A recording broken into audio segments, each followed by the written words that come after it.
അമ്മേ എന്തെങ്കിലും കഴിക്കാനായിട്ട്? എടുക്ക.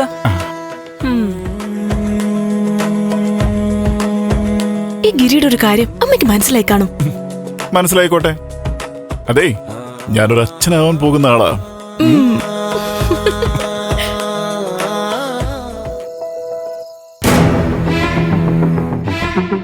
ഈയിടെയായിട്ട് അമ്മയ്ക്ക് ആകെ ഒരു മാറ്റമുണ്ട്. അത് ഞാൻ ചോദിക്കുകയും ചെയ്തു. ഇപ്പൊ തന്നെ ഒരു കാര്യമില്ലാതല്ലേ അച്ഛനും അമ്മയും കൂടെ തർക്കിച്ചത്. ഞാൻ അമ്മയുടെ ഭാഗത്താ. അമ്മ പറഞ്ഞല്ലേ ശരി. ഋഷിയുടെ കാര്യത്തിൽ ചെയ്യേണ്ടതൊക്കെ ചെയ്തു കഴിഞ്ഞു.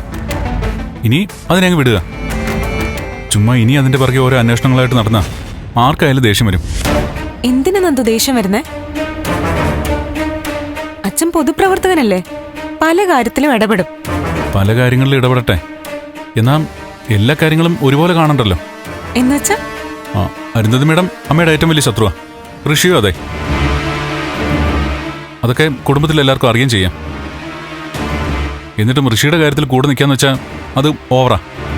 ഞാനും ഋഷിയെ കണ്ടുപിടിക്കാൻ DYSP നിരന്തരം ബന്ധപ്പെടുന്നുണ്ട്. അപ്പൊ എന്നെയും കൂടി ഉദ്ദേശിച്ചാണോ നന്ദു ഈ പറഞ്ഞേ? ആരെ ഉദ്ദേശിച്ചാലും ഞാൻ പറഞ്ഞതിൽ എല്ലാം അടങ്ങിയിട്ടുണ്ട്. ശരി, മതി, അത് വിട്ടേക്കാം. ഇനി അതിനെക്കുറിച്ചൊരു തർക്കം വേണ്ട. സത്യം, എനിക്കും അതേ ആഗ്രഹമുള്ളൂ. തർക്കവും വഴക്കും പ്രശ്നങ്ങളും ഒഴിഞ്ഞൊരു ജീവിതത്തിലേക്ക് പോകണമെന്ന്. നന്ദു പറയുന്നത് കേട്ടാ ഇവിടെ എപ്പോഴും വഴക്കാണെന്ന് തോന്നുമല്ലോ. സമാധാനമുള്ളൊരു ജീവിതത്തിനാ ഞാനും പ്രാർത്ഥിക്കുന്നേ. കുറെ സ്വപ്നങ്ങളൊക്കെ കണ്ട് നമ്മുടെ രണ്ടുപേരുടെ മനസ്സ് സന്തോഷിച്ച് നിൽക്കുമ്പോഴാ നന്ദുവിന്റെ മനസ്സിന് ചെറിയൊരു ഡിപ്രഷനൊക്കെ വന്നത്. അത് മാറി തുടങ്ങിയപ്പോ കെവിന്റെ കമ്പനി കാര്യത്തിൽ പിന്നെയും പ്രശ്നമായി. പിന്നെ അതിന്റെ പുറകെയായി കാര്യങ്ങള്. അതെ ദേവി, എനിക്കറിയാം. ഒന്നും നമ്മൾ വിചാരിക്കുന്ന പോലെ നടക്കുന്നില്ല. നമ്മൾ വിചാരിച്ച എല്ലാം സന്തോഷമായിട്ട് തന്നെ വരും.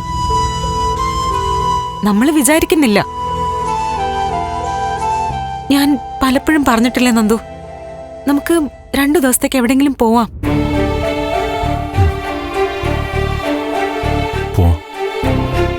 പോവാന്ന് പറഞ്ഞു തന്നാ പോവാൻ പറ്റില്ല. നമുക്കങ്ങ് പോവാം. നന്ദുവിന് ഓഫീസിൽ വലിയ തിരക്കൊന്നുമില്ലല്ലോ. അഥവാ തിരക്കുണ്ടെങ്കിലും കെവിനോട് പറയാം. ഞാൻ തന്നെ സംസാരിക്കാം. ആണോ? ശരിക്കും പറഞ്ഞതാ? നമ്മള് അന്നും ഇതുപോലെ യാത്ര പോവാന്നൊക്കെ തീരുമാനിച്ച് റെഡി ആയതാ, ഓർമ്മയില്ലേ? അന്ന് ഭാവിയില് നമുക്ക് വരാൻ പോകുന്ന വാവകൾക്ക് പേരുവിട്ടു. ദേവനന്ദാന്നും ചന്തുന്നും ഒക്കെ പറഞ്ഞ്. നേരാ.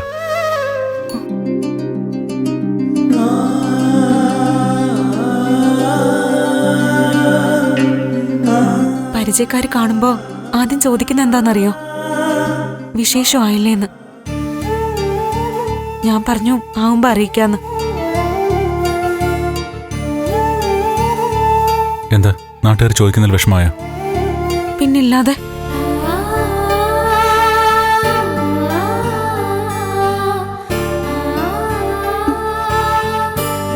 നമുക്കും വേണം നന്ദു, ദേവനന്ദയും ചന്തുവും ഒക്കെ.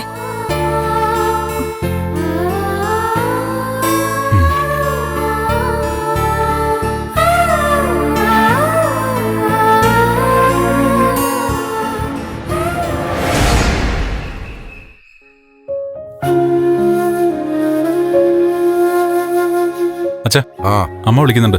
ചായ എടുത്ത് വെച്ചിരിക്കാം. ഈ നാട്ടിൽ എന്തൊക്കെയാ നടക്കുന്നത്? എന്തിനും ഗവൺമെന്റ് പഠിച്ചിട്ട് കാര്യമില്ല. കുടുംബത്തിൽ കാര്യങ്ങൾ എങ്ങനെ പോകുന്നു വീട്ടുകാർ ശ്രദ്ധിക്കണം. ലഹരിയിലൊക്കെ വീണ് ഓരോരോ കുഴപ്പങ്ങൾ സ്വയം വരുത്തി വയ്ക്കുക. എന്താച്ചാ, ഇന്നും ലഹരി വേട്ടയെ പറ്റി വാർത്തയുണ്ടോ? അല്ല, ഒരു ചെറുപ്പക്കാരന്റെ ഡെഡ് ബോഡി കിട്ടിയെന്നുള്ള വാർത്ത.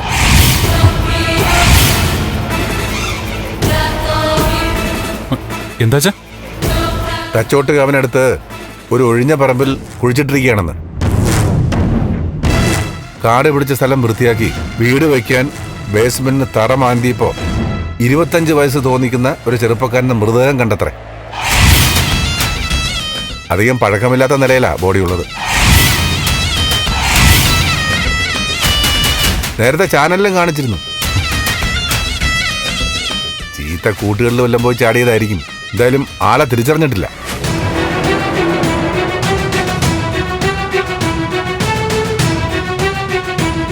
നീ എന്താടാ പേടിച്ച പോലെ നിൽക്കുന്നത്? ഏയ് ഒന്നുമില്ല. എന്നാ വൈകി.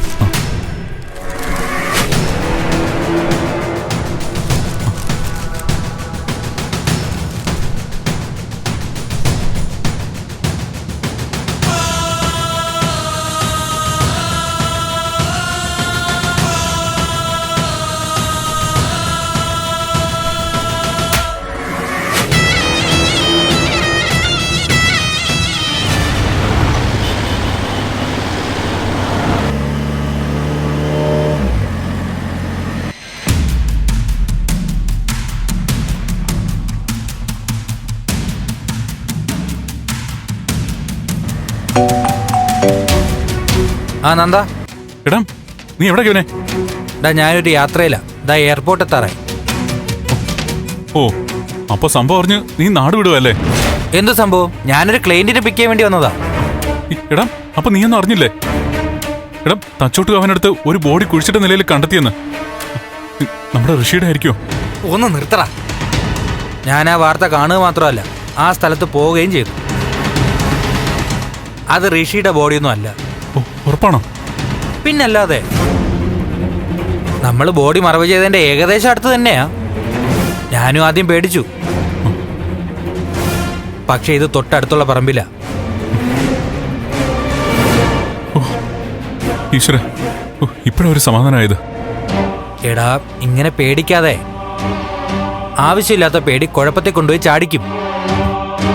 അല്ലടാ, അച്ഛനാ എന്നോട് ഇങ്ങനെ ഒരു ബോഡി കണ്ടെത്തിയാരും പറഞ്ഞത്. എന്റെ മനസ്സിൽ എപ്പോഴും ഈ വിഷയമല്ലേ ഉള്ളൂ. ഞാനിങ്ങ് ഞെട്ടിപ്പോയി. നീ കൊളോ ആക്കല്ലേ നന്ദ. ഒന്നാമതേ നിന്റെ രീതികളിൽ അവിടെ അങ്കിളിനും നിന്റെ ദേവിക്കൊക്കെ നല്ല സംശയമുണ്ട്. അതിൻ്റെ ഇടയിൽ ഇതും കൂടെ ആയ അങ്കിളിന് അത് വലിയ ഡൗട്ടാവും. നന്ദ, നിന്റെ മാത്രമല്ല എന്റെയും കൂടെ ജീവിതം അത് ഓർമ്മ വേണം. ആ അറിയാം കെവിനെ. അച്ഛന്റെ അമ്മയുടെയും ദേവിയുടെയൊക്കെ മുമ്പില് ഞാൻ വളരെ സൂക്ഷിച്ച കാര്യങ്ങൾ സംസാരിക്കും. നീ പേടിക്കണ്ട. ആ, ഒക്കെ ഞാൻ ശ്രദ്ധിച്ചോളാം. അതുപോലെ ബെല്ല പറഞ്ഞ കാര്യം സൂചിപ്പിച്ചത് അറിയാലോ. ദേവിക ഇനി ഒരു തരത്തിലും കേസുമായിട്ട് കണക്ട് ചെയ്യിപ്പിക്കരുത്. നിന്നെ ഓർത്തിട്ടാ ബെല്ല ഇങ്ങനെ ഒരു കേസിൽ ഇടപെട്ടത്. ദേവിക DVSP വിളിച്ച് കുറ്റപ്പെടുത്തിയൊക്കെ അവളെ ഹേർട്ട് ചെയ്തിട്ടുണ്ട്. നീ അതൊന്നും ശ്രദ്ധിക്കണം. എനിക്കറിയാം. ദേവി ഈ കേസിൽ ഇടപെടാതെ നോക്കാം. എടാ, ഇനി എന്റെ ഭാഗത്തുനിന്ന് ഒരു വീഴ്ച ഉണ്ടാവില്ല. കേസിന്റെ ഗൗരവം എനിക്കറിയാം. ആ, ഓക്കേടാ. എന്നാലും കണ്ടെത്തിയ ബോഡി ഋഷിയുടെ അല്ലെന്നറിഞ്ഞപ്പോ ജീവൻ തിരിച്ചു കിട്ടിയതുപോലെയാ. നീ തൊട്ടതിനും പിടിച്ചതിനൊക്കെ ഋഷിയെ പറ്റി ചിന്തിക്കാതെ നമ്മൾ ഏറ്റെടുത്ത ദൗത്യം പൂർത്തിയാക്കാൻ നോക്ക്. ആ ശരി ശരി, ഞാൻ ശ്രദ്ധിച്ചോളാം. ഇനിയൊരു പിഴവും വരാൻ നോക്കിക്കോളാം. നീ എൻ്റെ കൂടെ ഉണ്ടായാൽ മതി. ശരി. ഓക്കെടാ.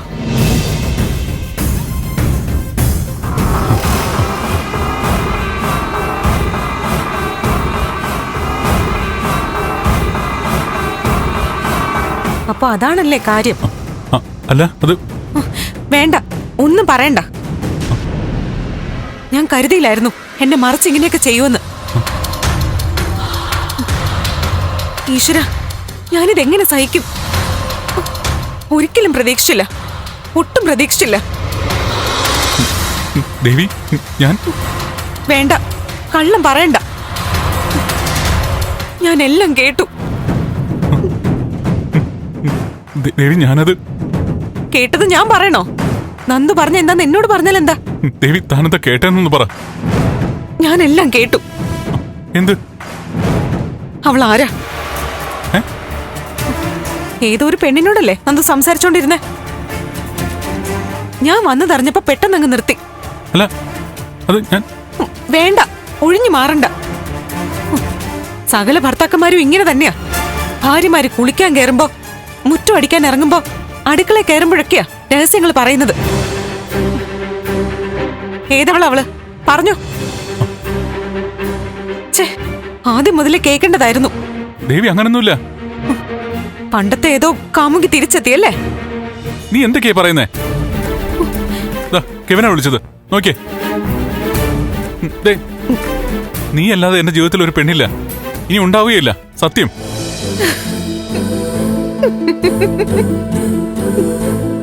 എന്താ ദേവി? നന്ദുന് ഫീലായോ?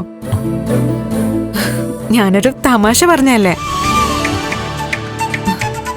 ഞാനല്ലാതെ മറ്റൊരു പെണ്ണിനെ കുറിച്ച് നന്ദു ചിന്തിക്കുക പോലും ഇല്ലാന്ന് നന്ദുനേക്കാൾ നന്നായി എനിക്കറിഞ്ഞൂടെ?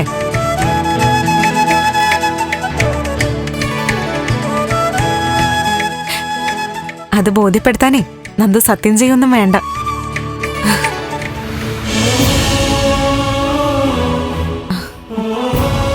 ഞാൻ വരട്ടാനൊരു നമ്പർ ഇട്ടതല്ലേ.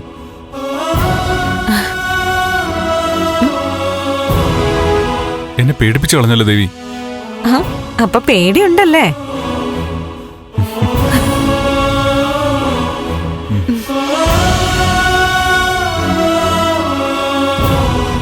മോളെ ഗൗരി, ശാരികയുടെയും നവീന്റെയും കാര്യത്തില് ശരിയായൊരു തീരുമാനത്തിൽ ഉറച്ചു നിൽക്കണം. കാര്യമൊക്കെ ശരി, ദേവികയുടെ കുടുംബ അവളുടെ അനീതിയാ. പക്ഷെ എല്ലാം കൃത്യമായിട്ട് സംസാരിക്കണം. മുരളി, ഇതിങ്ങനെ നീട്ടിക്കൊണ്ടുപോകാൻ പറ്റില്ല.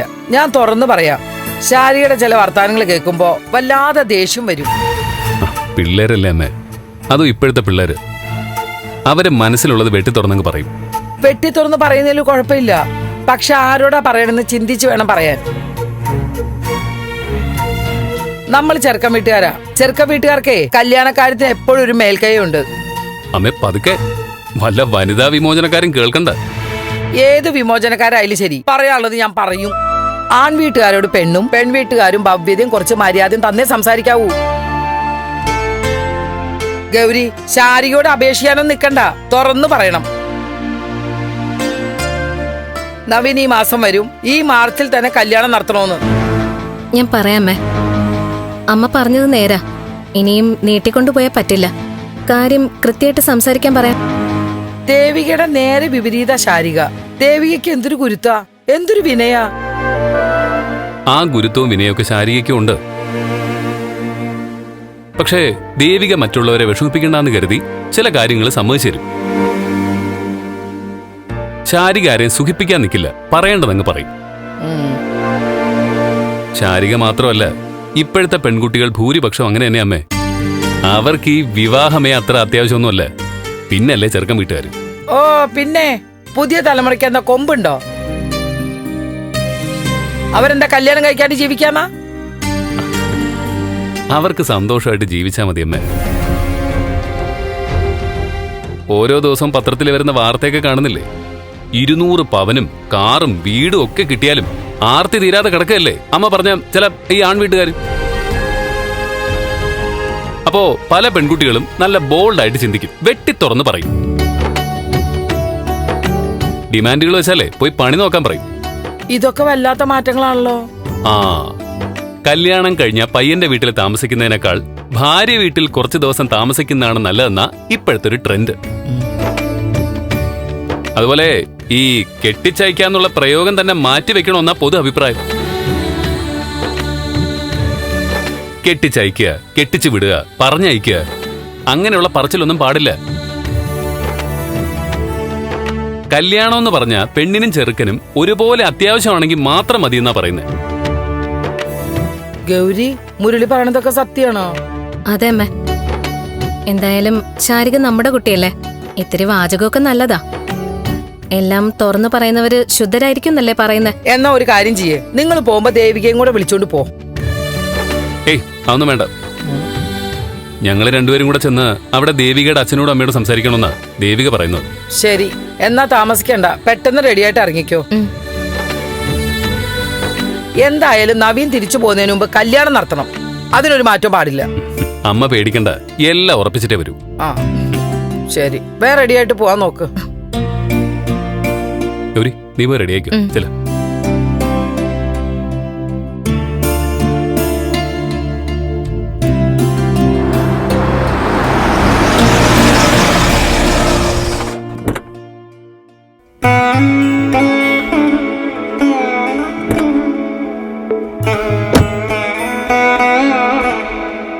ആ ആ, നിങ്ങളായിരുന്നോ?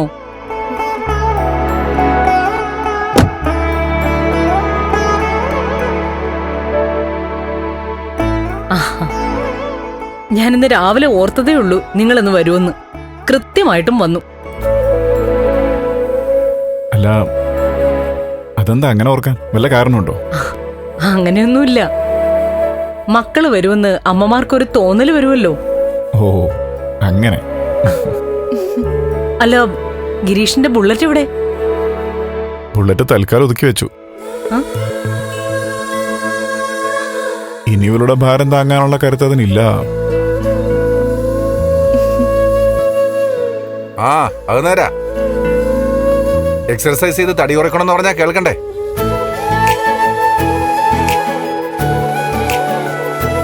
എനിക്ക് തടിയുള്ളതാ ഗിരിക്ക് ഇഷ്ടമെന്ന് പറഞ്ഞല്ലേ ഞങ്ങളെ ഒതുക്കാറ് പതിവ്. ദേ ഇപ്പൊ സ്വന്തം ഗിരി തന്നെ പറഞ്ഞു. അതൊന്നും അല്ല അച്ഛാ. ഏതൊന്നുമല്ലാന്ന്.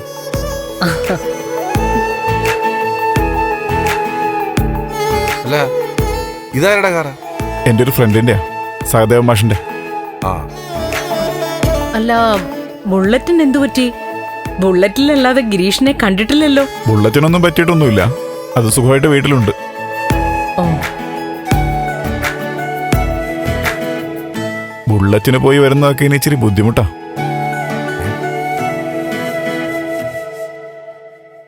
തൽക്കാലം ഈ കാർ ഉപയോഗിക്കാന്ന് വെച്ചു. എന്താ ഗിരീഷേ, എന്തെങ്കിലും പ്രശ്നമുണ്ടോ? ആ, ചെറിയ പ്രശ്നങ്ങളൊക്കെ ഉണ്ട് സർ.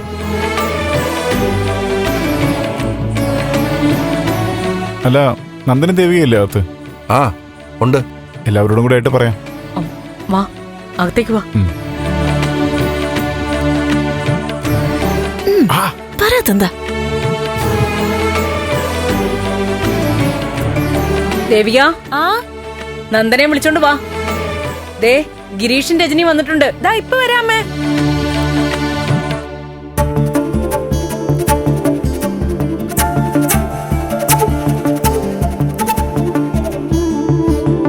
ആ ഗിരീഷ് ഇരിക്കെ. നീ ഇരിക്കെ. ചുമ്മാ ഗിരി. എന്താ മോളെ? ഏയ് ഒന്നുമില്ലമ്മേ.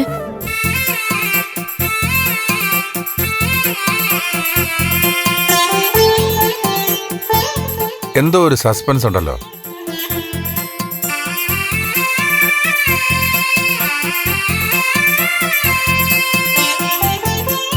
ഗിരീഷേട്ടാ, ആ നന്ദ വാ ഇരിക്കെ.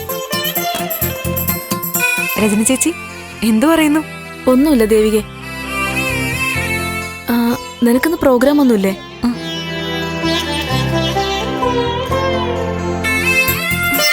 ഈശ്വര, അത്ഭുതമായിരിക്കുന്നല്ലോ. സത്യത്തില് എന്നോട് ദേഷ്യപ്പെടുമെന്നാ ഞാൻ കരുതിയത്. ഇതെന്തു പറ്റി?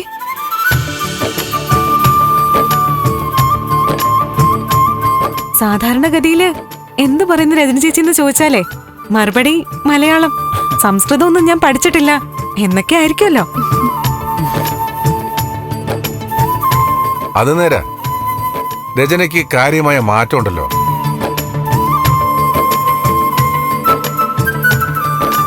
എന്തെങ്കിലും പ്രശ്നമുണ്ടോ?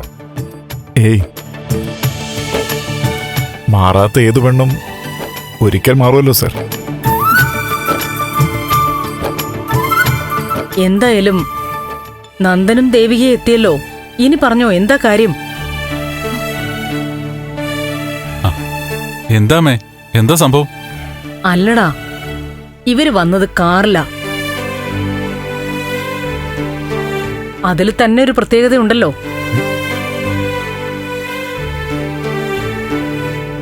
ചോദിച്ചപ്പോ ഒരു കാര്യമുണ്ട്, അത് നിങ്ങളുടെയും കൂടി മുന്നിൽ വെച്ച് പറയാന്ന് പറഞ്ഞു. എന്താ ഗിരീഷേട്ടാ? എന്താ വിശേഷം? രചന ചേച്ചി, എന്താ സംഭവം?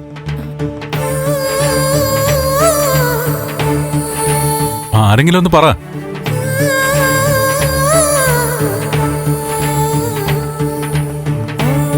രജനി, നീ പറ. ശ്ശേ. എന്നാ പിന്നെ ഒരു ജോത്സ്യനെ വരുത്താം. ഇവരുടെ മനസ്സിൽ എന്താണെന്ന് ജോത്സ്യൻ ഗണിച്ചു പറയട്ടെ. വേണ്ട സർ, ജോത്സ്യനൊന്നും വിളിക്കണ്ട, ഞാൻ തന്നെ പറയാം.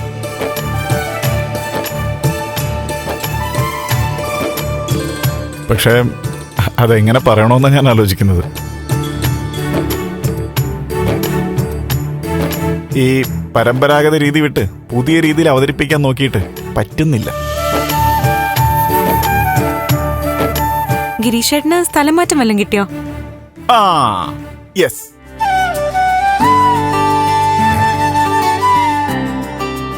സ്ഥലം മാറ്റമല്ല, തസ്തിക മാറ്റം. അതാണ് വരാൻ പോകുന്നത്. ഗിരീഷിന് പ്രമോഷൻ ആയോ? അതാണോ? ആ, പ്രമോഷനൊന്നും പറയാം.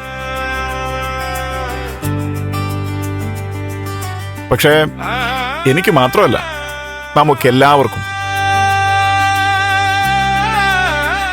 എന്നുവെച്ചാ എങ്ങനെ? പറയാം ദേവികമ്മായി.